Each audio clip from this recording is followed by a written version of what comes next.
நம்ம Ashwin sweets and snacks export பண்றதுக்கு 7373041434 மற்றும் www.ashwinsweets.com கான்டாக்ட் பண்ணுங்க. இலங்கை யாழ்ப்பாணம் வண்ணை கோட்டையம்பதி ஸ்ரீ சிவசுப்பிரமணியர் கோவிலில் நடைபெற்ற மாம்பழ திருவிழாவில் முருகனுக்கு படைக்கப்பட்ட ஒரு மாம்பழத்தை ஏலம் எடுக்க உள்நாட்டு பக்தர்களும் வெளிநாட்டைச் சேர்ந்த பக்தர்களும் போட்டி போட்டனர். பிரான்ஸ் நாட்டிலிருந்து வந்திருந்த அகிலன் என்ற முருக பக்தர் 4,60,000 ரூபாய்க்கு மாம்பழத்தை ஏலம் எடுத்தார்.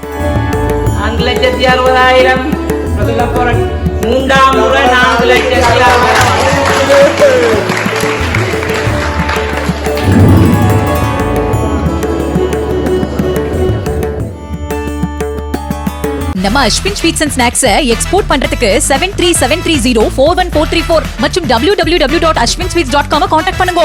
பிளே ஸ்டோர் மற்றும் ஆப் ஸ்டோரில் இருந்து பாலிமர் செயலியை QR கோடு மூலம் பதிவிறக்கம் செய்யுங்கள். செய்திகளை உடனுக்குடன் பெறுங்கள்.